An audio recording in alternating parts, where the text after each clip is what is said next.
প্রত্যেকটি সড়কে কিন্তু কোমর সমান পানি, ফলে নিশ্চয়ই দেখতে পাচ্ছেন একেবারেই এই মানে প্রথম দেখায় মনে হতে পারে নদীর মতো মনে হচ্ছে, কিন্তু এটি হচ্ছে চট্টগ্রামের একটি সড়ক।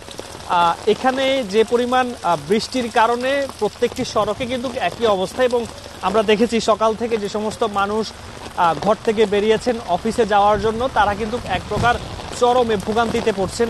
সড়কে কিন্তু গাড়ি নেই, ফলে এই বৃষ্টি হওয়ার কারণে যে কোনো সড়কে, প্রত্যেকটি সড়কে কিন্তু অনেক কম সংখ্যক যানবাহন রয়েছে, ফলে বেশ কিছু অটোরিকশা রয়েছে এবং সিএনজি রয়েছে, এগুলোতে করে মানুষ আসলে যাতায়াত করার চেষ্টা করছেন। তবে এই সুযোগে কিন্তু যারা চালক রয়েছেন তারা কিন্তু কয়েক গুণ বেশি দামে কিন্তু ভাড়া নিচ্ছেন যারা আসলে নগরবাসী রয়েছেন তাদের কাছ থেকে। তবে আমরা দেখেছি বেশ কিছু অটোরিকশাও কিন্তু যখন গাড়ি চলাচল করছিল তখন সড়কের মধ্যখানে গিয়ে আসলে এত বেশি বৃষ্টি, ফলে গাড়িগুলো কিন্তু একেবারে ডুবে গেছে। ফলে কোথাও কোথাও আমরা দেখেছি অধিকাংশ সড়কের মধ্যে অটোরিকশা সিএনজিগুলো কিন্তু স্টার্ট বন্ধ হয়ে যাচ্ছে, ফলে এরপরেই কিন্তু আসলে তাদের যে ভোগান্তি সেটি কিন্তু অনেক চরম। এখানে যে কয়েকটি দোকান রয়েছে সেই দোকানগুলোর মধ্যে কিন্তু এরই মধ্যে পানি ঢুকেছে, এবং দোকানগুলো ভেতরে পানি প্রবেশ করাতে তাদের যে ব্যবসা বাণিজ্যের ক্ষয়ক্ষতি সেটি কিন্তু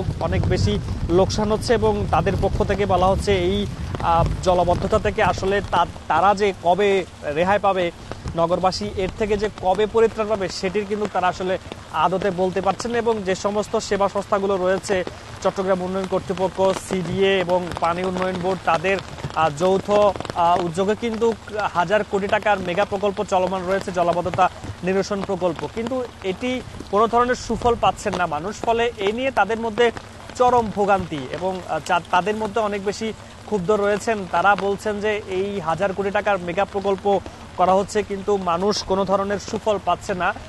এ নিয়ে তাদের মধ্যে একটি মিশ্র প্রতিক্রিয়া রয়েছে। তারা বলছেন যে বছরের পর বছর মানুষকে শুধুমাত্র আশ্বাসই দিয়ে যান, কিন্তু এর প্রতিফলন কিন্তু তারা ঘটাতে পারছেন না, ফলে নগরবাসী কিন্তু তাদের থেকে আসলে মুখ ফিরিয়ে নিচ্ছেন। তারা বলছেন যে সেবা সংস্থাগুলো তাদের কোনো ধরনের টনক নড়ছে না, এবং মানুষ এই জলাবদ্ধতার কারণে কিন্তু চট্টগ্রামে বেশ কিছু আসলে নিহত হয়েছেন, যে পানিতে পড়ে নালায় পড়ে এই ঘটনাগুলো কিন্তু ঘটেছে। ফলে এই নিয়ে মানুষের মধ্যে যে পরিমাণ ক্ষুব্ধতা রয়েছে, তারা এটি নিয়ে আসলে এখন বলাই যায় তারা আসলে অনেক বেশি ক্ষুব্ধ।